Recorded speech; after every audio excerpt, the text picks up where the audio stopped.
What's going on, guys? My name is Aldenero, and welcome to episode... I'm going to take a stab in the dark and say that it's episode 19 of my Leicester City career mode. This is the first episode of the second season where we're going to see some actual gameplay in the Premier League, and we start off our campaign with an away game at the KC Stadium. Is that where Hull City play? God, I'm so incoherent today.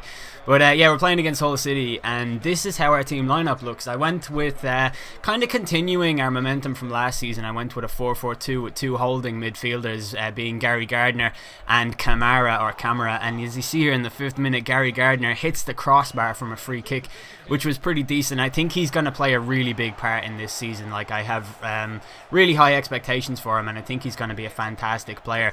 But as you see here in the 12th minute, we tried to clear our lines from the Hull City onslaught of passing to death movements, but it was impossible, and Abel Hernandez scored in the 12th minute after what was pretty much the greatest passing move in the history of football. I think we can all agree that Hull City are definitely the Barcelona of the Premier League, and Tom Huddlestone, for anyone who didn't know, is the best player in the world. But seriously, he is a fucking unit in this game. Like, you can't get the ball off him because he has the, like the sort of weight capacity of about 4 men, and he's amazingly agile at the same time, and amazing with his feet, amazing technically. But in the 45th minute, we conceded a penalty, which was such a shame. I didn't really see it coming. I think it was Gary Gardner actually who gave it away on his debut as well, which is a huge shame. But it gave Hull City the chance to make it 2-0, and this would really just, clear us out. It would wipe out any chance that we would have of making a comeback in the game, and it was something that I really didn't want to happen. But Nikita Jelavic stepped up to take the penalty, the former Rangers striker, against Kasper Schmeichel on the first day of the season, conceding a penalty to such unusual circumstances. But Jelavic steps up. Schmeichel stands tall, dives the right way, and saves the penalty and keeps it locked at 1-0. And although Hull City were absolutely the better team at this current time, I still thought that we had a chance in the game, and I thought that if we got our act together we could do a little bit better. But from the corner kick swung in, Hull City came close again with a looping header from Huddlestone having to be punched over by Kasper Schmeichel. But we came into the second half kind of in higher spirits, but still on the receiving end of a battering from Hull as they came forward with Jake Livermore on the ball. He gets his attempted pass blocked by John Stones, which is pretty good to see a defender being of use like that, and the ball gets cleared towards Berahino on the run, who has an unmarked Gale in the middle. He finds him with the inch perfect pass, and Gale finishes expertly to level the game just 9 minutes into the second half. And this was an awesome moment for us because it was a well crafted goal. It was a brilliant counter attack, and I think we're going to be really good on the counter attack this season. But what I really like is that the style of defense I sort of set up to do actually worked for me perfectly, and we were able to defend and contain Hull for the most part until the 74th minute, when they came forward again with Andrew Robertson on the right hand side of the pitch. He has a look up, he plays it in towards Sagbo, and Zaha actually made the interception, but Sagbo got the better of it nonetheless and played it into Diame, who, had things gone differently in the transfer window, could have been a Leicester City player at this point, but he wasn't, and we had Camara instead. But in the 90th minute, Hull came forward with Huddleston on the ball here. He plays it wide to Elmo Hamadi, who has a look up and plays it into Stephen Quinn, who has options around him, but he goes for the far post where Yannick Sagbo is unmarked, and I don't know if Yannick is his first name, but he comes in to score, and he makes it 2-1 to Hull in the 90th minute, and that was like a fucking knife being driven into my chest. You don't even know how sad I was at the end of that, because we played so well, and our left back crisis still hasn't been solved. But I think Bakayoko will be decent against smaller teams. It's just that he's rated 62. I don't really want to hang on to him as a first choice for too long. So I went back in for Brian Oviedo as Everton rejected our £2.4 million bid, and I upped it to £2.6 million. I thought that would be enough to secure the services of him, because I think, given that he has a history of playing at left midfield at times as well, he could be a decent enough player. But I approached Valencia about the availability of Salva Ruiz, who is a left back, but he has really good crossing, and well, not really good, but for like in context comparatively to the other players of his rating, he does seem to have good crossing, and that's what I wanted. And I saw that Jack Robinson accepted our contract offer, and I looked at the price that I had on him. It was 1.2 million with something like $6,000 on wages, so I stalled it until we heard back from Valencia about the availability of Salva Ruiz. Everton wanted more money for Oviedo, and I just said, look, he's on 25 grand a week, they want 3 million million. That's basically all of our budget. I don't want to blow it all on the one position, because I think that would be a huge mistake. And even with 2.8 million, I wasn't really sure I was going to go through with it. But we go into our next game, which is against Fulham, and this is the first home game of the season for us. And instead of opting to use the 4-4-2 with two holding midfielders, I went with a 4-1-2-1-2 with Hector Bellerin filling in at left back in this game, because I just didn't want to risk Bakayoko for the second time.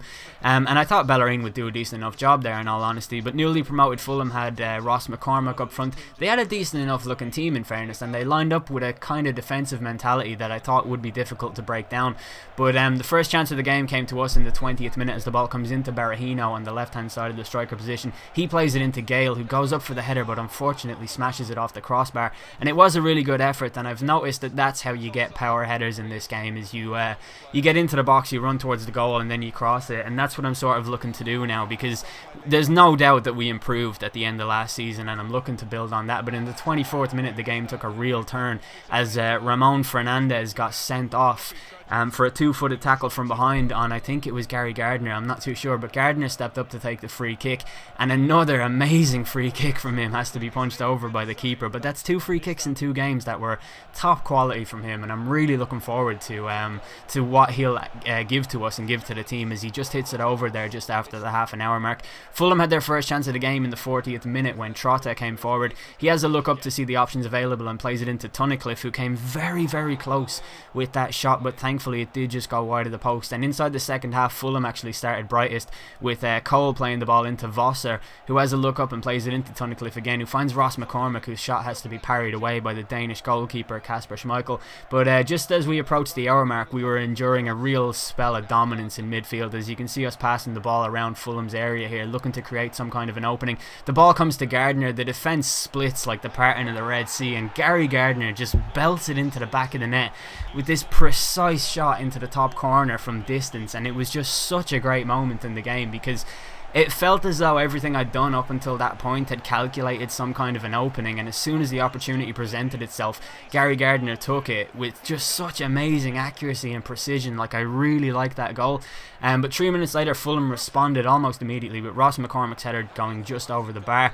And then 5 minutes later or so, they'd get another chance with McCormack on the ball again. He plays it into Tunnicliffe, who heads it down to I'll never ever get his name right in the first time, and I'm really sorry for it.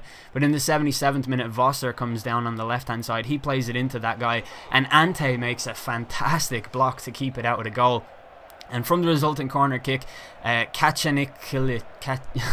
fuck that guy's name, honestly. I just can't do it. But we launched into a counter-attack with John Stones on the ball, and he plays a really nice pass to Jeffrey Schlupp, who has the pace to take on several men. But he goes to chip it over to Jack Grealish, who runs towards the opposition goal and has a look across the face of goal to find Dwight Gale, who gets into net his second goal from 2 games at the start of this campaign, and send the fans into raptures, to quote an old Football Manager cliche. But a great piece of counter-attack and play from us again, and like I said, that will be our strength for the season. There was a few other instances of us coming close on the counter-attack in the sort of as the game wound down a little bit, in the closing minutes of the game. Alright, there, I said it, that's what I tried to say. Schlupp taking the ball away from Hoogland at the second opportunity and approaching Hutchinson before getting around him quite nicely to get his shot away, but the goalkeeper was equal to it with a pretty good reflex save. And we would get one more chance as the ball comes to Camera on the edge of the area, but his shot goes just wide. You'd think Gary Gardner would have belted that into the back of the net though, and that's why I'm very excited about him. He can pass the ball, he can shoot from anywhere, he can take free kicks, and he's just going to add a whole extra dimension to our play, I think, and that's what I was talking about in the last episode. But we do get Salva Ruiz in on loan, and because of that I rejected Jack Robinson and said nah, there's no need for him. But I don't know, I had a look at a few other left backs that I was thinking of bringing in. We got to the contract stage with Oviedo, but I just abandoned it. I said there was no point. And we see here with Salva Ruiz, I think I fucked up when I signed him, because I thought he would be a lot higher rated than this. He does have a potential somewhere in the mid 70s, but like his stats look fine, right? Like you're looking at that and you're like, yeah, 64 rated 20-year-old, that's good. His dribbling is 49, so I'm really not looking forward to seeing him play. Like, I fucked up. We're gonna have to get another player apart from him, another left back. I think there are a couple that I'm looking at.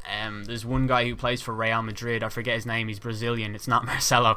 He's like 19 years old, but he looks very good. And we see after this that the Leicester City board have actually added Liam Moore to the transfer list, because he did ask me for a wage increase, and I kind of ignored it, hoping it would go away. But it didn't, and he's a player I want to keep at the club, so we offer him the 15 grand that he has requested, and that will be that. So hopefully Liam Moore will go on to accept that, because I really don't want to lose another centre back, even though we have decent cover for him. And one last piece of transfer business I did was, as I was looking through my Italian scouts report, he gave us a list of these players, and this guy here, Francesco Chinaglia, looks decent enough. He looks like he could be fast, like potentially 87 acceleration and 83 sprint speed, along with whatever the finishing stat was there. I think it was 70 something. Looks like he could add something coming off the bench maybe, and at 5 grand a week it's okay to just pad the squad a little bit with a few extra players, even if he is only going to be a reserve.